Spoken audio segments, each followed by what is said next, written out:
Glória a Jesus. A paz do Senhor Jesus, queridos irmãos e irmãs. Estamos aqui já direto no canal Mão de Jesus, né? Quem vos cumprimenta é o vosso irmão Silva. Vamos aqui fazer a leitura desta quarta lição, né? Das lições bíblicas CPAD 2023, segundo trimestre. Está falando aqui sobre relacionamentos em família, superando desafios e problemas com exemplos da palavra de Deus. Nós vamos para a quarta lição, né? Já tem a terceira aí no canal, que foi sobre o ciúme, o mal que prejudica a família. Agora nós vamos para a quarta lição, que vai falar sobre ídolos na família. E o texto áureo é: filhinhos, guardai-vos dos ídolos. Amém. Está em 1 João, capítulo 5, versículo 21. A verdade prática: a adoração a ídolos implica priorizar tudo aquilo que se coloca no lugar de Deus. Então não é só uma outra coisa, mas é tudo aquilo que se coloca no lugar de Deus. Vamos fazer uma oração e já vou entrar na leitura. Você pode estar abrindo a tua Bíblia em Gênesis, capítulo 31, 17 ao 19 e 33. Depois nós vamos ler aí, 33 ao 35, né? Depois nós vamos ler Juízes 17, 1 a 3, 17, 1, 3 ao 5. Senhor Jesus, meu Deus, muito obrigado, Senhor, por esta oportunidade, por esse dia. Deus, que, aleluia, este momento, Senhor, de leitura, de meditação, amanto, relevação, de explicação, possa trazer ao meu irmão, a minha irmã, Senhor Jesus, aos nossos corações, o entendimento, Senhor, que o Senhor quer que nós tenhamos, a força que o Senhor, meu Deus, quer que nós tenhamos em Ti, meu Pai, para prosseguir avante, glorificar o Teu nome e vencer todas as barreiras, inclusive os gigantes de idolatria e inimigos que se colocam diante do povo de Deus. Meu Deus, muito obrigado, Senhor, por esta oportunidade. Confirma Tua graça em nome de Jesus. Amém? Graças a Deus. Vamos aqui para a leitura, então. Primeiramente aqui em Gênesis, capítulo 31, versículo 17 ao 19, que nos diz assim. Glória a Deus. Você pode estar lendo na tua Bíblia católica ou evangélica, é a mesma Bíblia. Então se levantou Jacó, pondo os seus filhos e suas mulheres sobre os camelos, e levou todo o seu gado e toda a sua fazenda que havia adquirido, o gado que possuía, que alcançara em Padã Arã, para ir a Isaque, seu pai, à terra de Canaã.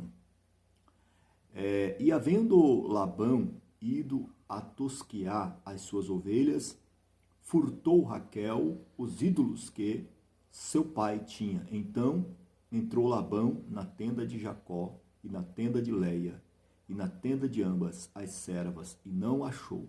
E saindo da tenda de Leia, entrou na tenda de Raquel. Mas tinha tomado Raquel os ídolos e os tinha posto na albarda de um camelo e assentara-se sobre eles. E apalpou Labão toda a tenda e não o achou. E ela disse a seu pai: não se acenda a ira nos olhos de meu senhor, que não posso levantar-me diante da tua face, porquanto tenho o costume das mulheres.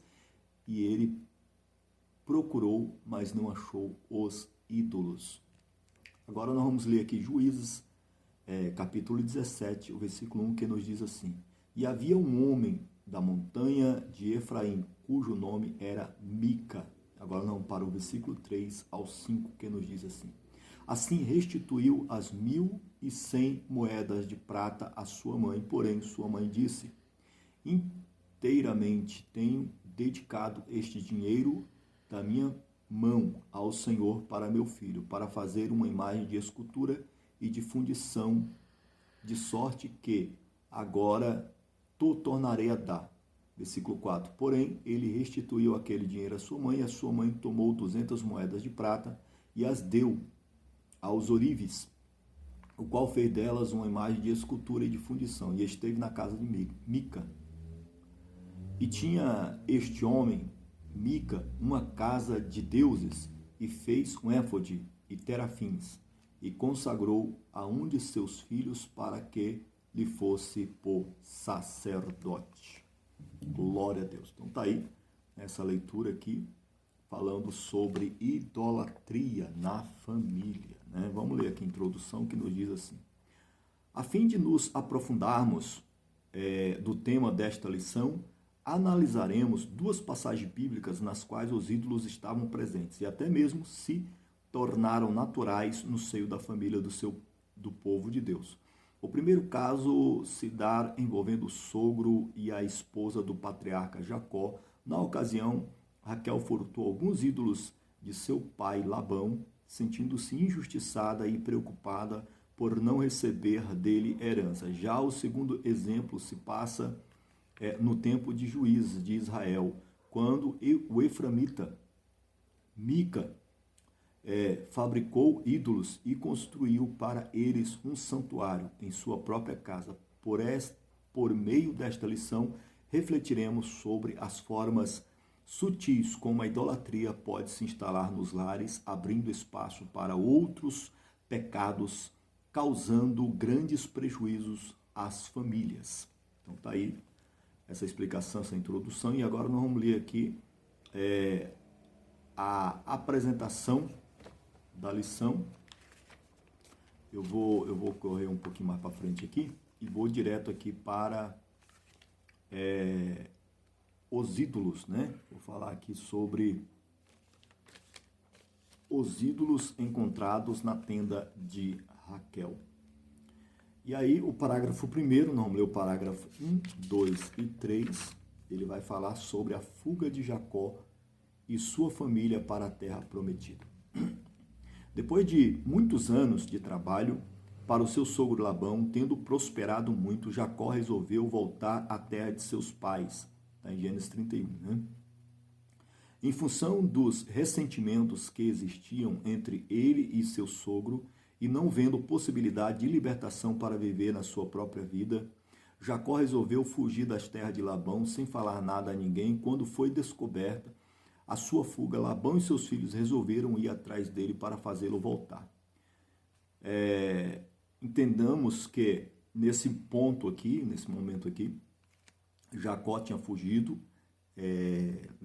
de Esaú ali, através de trocar o direito de primogenitura no momento da bênção, né? Estudamos na lição passada aí. E Jacó foge e vai para Labão e trabalha aí por a sua esposa Raquel, 7 anos. Aí Labão engana, né? Engana ele, dá Leia, e ele trabalha mais 7 anos por Raquel, enfim, a qual ele ama, a qual ele queria, sua esposa, e naquela época era assim, né? Tinha que pagar o dote pela esposa, né? Se você quisesse casar com uma da família judia, ou hebreia, ou israelita, né? Então, agora Jacó já tem as suas esposas, tem sua família, tem seus filhos, tem seu gado, está muito rico, porque ele vai, na verdade, ele vai fugido, né, preocupado com Esaú, a ameaça de morte. Ele sai fugido pela orientação da sua mãe, né, e foge, e vai para Padã Arã, para o seu tio Labão, e ali fica ali todo esse tempo aí.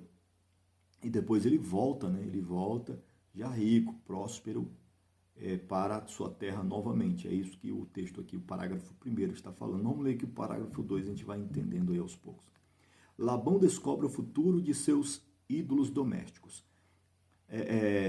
Eu vou ler, depois eu vou entrar nessa explicação um pouquinho aqui.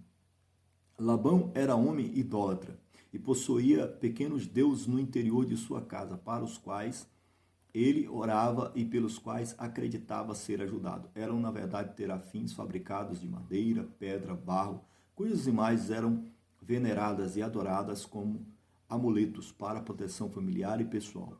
Quem os possuísse também tinha o direito da herança. Quando Raquel percebeu que seu pai não lhe dera herança alguma, ela furtou os ídolos dele. Ao chegar no acampamento de Jacó, Labão indagou-lhe a respeito dos seus ídolos e não os encontrou, porque Raquel os escondera na albarda de um camelo, se assentou sobre eles. Então, Raquel, entendamos que Labão, ele foi criado em outros povos, em Padã Arã, longe ali de Isaac, longe ali da Rebeca, né, a esposa de Isaac. Então, eles aprenderam ali o costume da terra, o costume do local de Padã Arã, inclusive, diferentemente de Jacó, Isaac, né? Diferentemente ali dos patriarcas.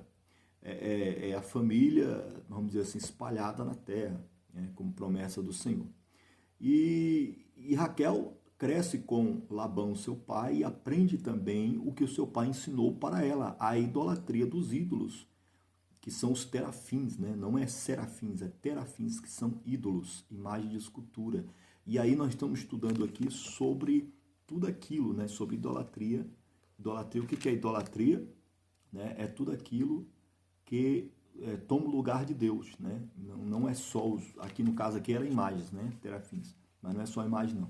Hoje pode ser muitas coisas, né? Muitas coisas, celular, carro, notebook, filho, filha, esposa, trabalho, dinheiro, tudo isso pode se tornar um Deus, uma idolatria nas nossas vidas. Então temos que tomar cuidado, vigiar e não colocar o coração nessas coisas. Vamos lá aqui para o capítulo 3. Raquel usa a mentira para esconder o ídolo. Raquel sentou-se sobre os ídolos para que Labão não os encontrasse. Ela usou a justificativa de que estava no período menstrual para não se levantar, seria o costume das mulheres, né? De cima do camelo. E, consequentemente, para seu pai não encontrar os ídolos. Fica claro que, embora Labão acusasse Jacó de roubá-lo, foi sua filha Raquel que furtou seus ídolos, e por isso o enganou, e Labão não encontrou os ídolos. Esse episódio gerou uma grande discussão entre Jacó e seus sogros, isso é verdade. Jacó ficou furioso por ser ali, Jacó realmente não furtou, e ele foi tido como um ladrão, né? E ele ficou muito bravo ali com Labão, né? Discutiu muito, e enfim, né? Sendo que ali a culpa não estava ali em Jacó, mas sim em Raquel, né? Então, às vezes, pode acontecer isso na família também, né? O marido ou a esposa trilha caminhos, né, voltado a Deus, mas muitas vezes o esposo ali não está firme, ou a esposa não está firme, e acaba fazendo coisas que venham a trazer aí problemas, né? Problemas, discussões, né? No dia a dia, com o vizinho, no trabalho, né? Tudo isso. Então é um exemplo, né, para os nossos dias, e que a gente passa, né? O dia a dia a gente acaba passando aí, né? Em nome de Jesus. Glória a Deus. Vamos aqui para o segundo, um santuário de deuses na casa de Mica, né? O segundo tópico. Vamos aqui para o parágrafo 1, 2 e 3, eu vou estar lendo aqui. Parágrafo 1. A idolatria e o caráter antiético de Mica. Apesar de um nome especial cujo significado é quem é como o Senhor nosso Deus, é o significado de Mica, né? Não correspondia à importância do nome que tinha, porque não honrava a Deus em sua vida. Ele tinha uma família, embora o relato bíblico não cite a sua esposa, sua mãe. Sua mãe vivia com ele e era muito rica. O povo que vivia na região montanhosa de Efraim tinha se corrompido por causa da idolatria. Havia em Israel, de modo geral, um abandono total aos mandamentos da lei de Moisés, em que o povo de Israel aderiu a um sincretismo religioso que implicava uma apostasia total. Além do abandono da lei do Senhor, as famílias começaram a adotar esse sincretismo religioso dentro de suas próprias casas, admitindo ídolos caseiros, nos quais faziam culto e adoravam com o objetivo de obter favores materiais. Os valores morais e éticos foram abandonados e Mica era fruto dessa corrupção moral. Por isso, não foi difícil para ele roubar a própria mãe. Então tá aí, né, a história de Mica, que era um nome ali da linhagem de Efraim, né, Efraimita, e que é essa explicação muito clara a respeito dessa época aqui, que é uma época bem confusa, na época de Mica, na época dos reis, né, dos juízes, aliás, na época dos juízes aqui, Então, ele está explicando essa parte aqui, né, que eu não quero adentrar muito nesses detalhes, porque eu quero procurar muito trazer para os nossos dias, né, os dias que nós estamos vivendo, tá bom? Então, esse estudo é para os nossos dias, não é para ficar lá adornando a sepultura dos profetas, né, mas sim trazer para eu e para você aí, porque é o que nós precisamos para servir a Deus. Então, parágrafo 2 aqui, a abominação de Mica. Mica havia construído em sua casa um santuário para pequenos deuses, ou seja, terafins, tá? São deuses, idolatria. A escritura diz, e tinha este homem, Mica, uma casa de Deus, e fez um éfode de terafins e consagrou um de seus filhos para que fosse sacerdote. Mica havia roubado a própria mãe sem que ela soubesse. Ele levou consigo 1.100 ciclos de prata, equivalente a 13 quilos de metal, visto que sua mãe não sabia o que era o seu próprio filho quem o furtaria. Ela lançava maldições sobre o ladrão. Temendo sofrer com a maldição da mãe, Mica foi à casa dela e confessou o seu pecado e restituiu completamente todo o dinheiro. Porém, ele restituiu aquele dinheiro e sua mãe retirou a maldição e tomou parte do dinheiro e o deu aos ourives, e fizeram uma imagem de escultura para a casa de Mica. Vamos aqui para o parágrafo 3. Mica tinha uma casa de deuses.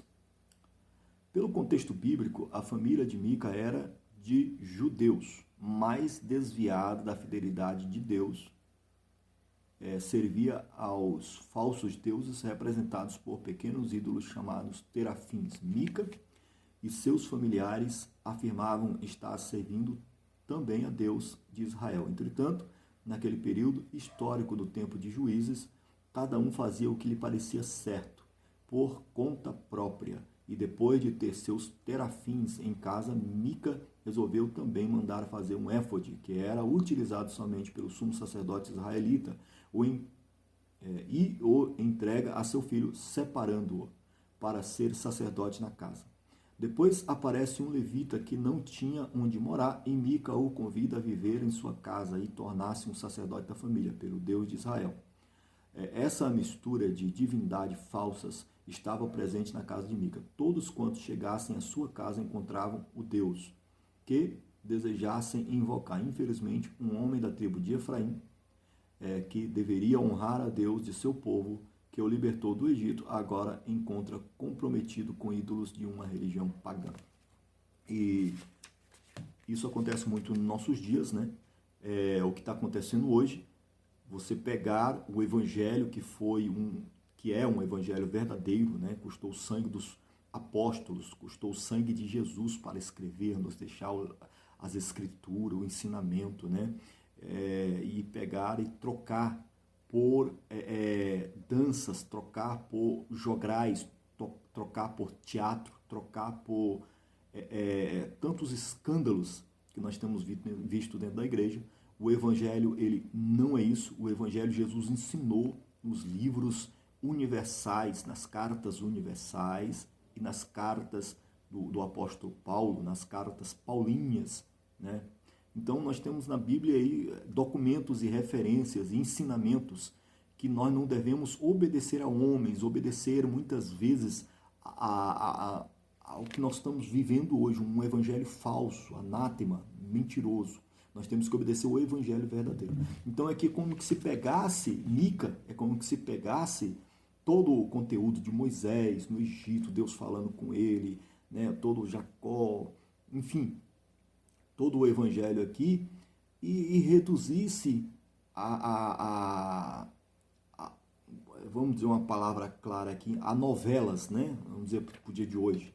Reduzisse a filmes, pegasse o evangelho e reduzisse a filmes, a novelas, a teatros, a jograis e tantas coisas que é uma verdade contada de uma forma mentirosa.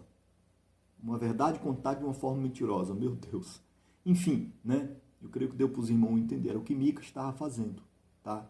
Não era isso, ele misturou as coisas, colocou as coisas de Deus com as coisas do mundo, com as coisas pecaminosas, com a idolatria e ao mesmo tempo com as coisas sérias e virou uma bagunça. Isso Deus não se agrada, Deus não está nesse negócio.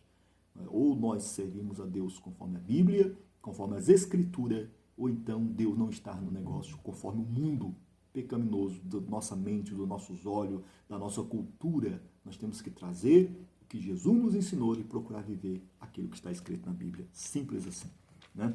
Vamos aqui para o parágrafo 3, para o vídeo não ficar tão longo, né? Em nome de Jesus, vocês possam assistir até o final, em nome de Jesus. A idolatria dentro dos lares. Vamos ler o parágrafo 1, 2 e 3. Em ambas as histórias citadas de Raquel e de Mica, a crença em ídolos domésticos indicava forte influência pagã em lares israelitas. A partir desses dois casos bíblicos, somos convidados a refletir a respeito da idolatria de hoje. Os ídolos domésticos dos tempos atuais. Aí, ó, é o parágrafo 1º. O apóstolo João enfrentou em seu ministério um problema com ídolos caseiros de famílias cristãs que tinham dificuldades em adorná-los. Por isso, o apóstolo aconselhou: filhinhos, guardai-vos dos ídolos. Para uma pessoa não crente em Cristo, a vida cristã é irreal, já que o que se vive no mundo vive-se pelo que se vê e sente, não pelo que a vida cristã exige. Ora, os ídolos são temporários e representam aquilo que é falso, vazio, porque são enganosos. Qualquer coisa pode se tornar um ídolo dentro de casa, como, por exemplo, um emprego, um carro, um dinheiro, filho, pai, mãe, estilo de vida. Ora, como identificar a idolatria dentro e fora de casa? Tudo aquilo que requer lealdade e honra acima de Deus constitui-se idolatria. Paulo escreveu aos Coríntios: o ídolo nada é no mundo, 1 Coríntios 8, 4. Por isso, é um perigo em deusar pessoas, colocando-as na posição ou acima do próprio Deus. Então, bem explicado aí, né? Acho que nem é necessário a gente explicar mais, pelo que eu já expliquei aqui também. Vamos aqui para o parágrafo 2, identificando os ídolos modernos dentro dos lares. A proliferação da cultura da mídia entrou em nossas casas e, queiramos ou não, convivemos com ela no dia a dia. A mídia, por si mesma, é neutra, pois é o meio pelo qual serve a sociedade como canal de comunicação através do rádio, da televisão, da internet, dos smartphones, da rede de computadores e de outros meios.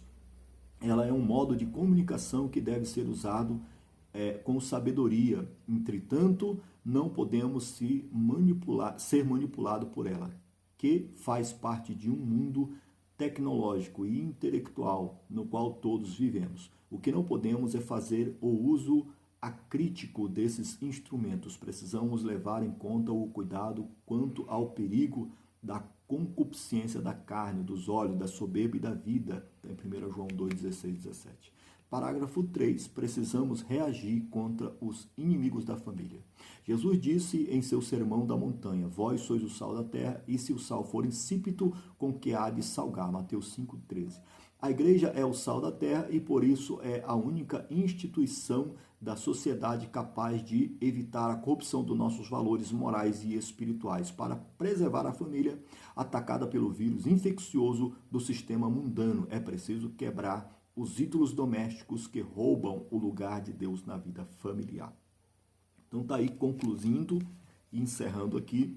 Precisamos investir na família, criando barreiras espirituais e morais no seio dos lares para salvar nossos filhos e prepará-los para uma vida cristã sadia, que glorifique a Deus. Por isso, os ídolos da atualidade precisam ser retirados do nosso meio para que não venham a roubar o lugar de Deus em nossas vidas. Então está aí, usar os meios de comunicações, tecnologia, né, como celular, smartphone, computadores, de uma forma sábia, né, controlando, observando e acompanhando aí nossos filhos, em nome de Jesus Cristo, e não deixar que isso se torne aí um Deus, né, no lugar do Senhor Jesus, também não deixando de congregar, irmão, não deixando de congregar em nome de Jesus Cristo, né, indo à igreja, congregando, participando com os irmãos, ajudando, cooperando, enfim, né, isso tudo forma-se o corpo da igreja. Jesus, ele é Deus, ele poderia fazer a obra sozinho, mas ele chamou os apóstolos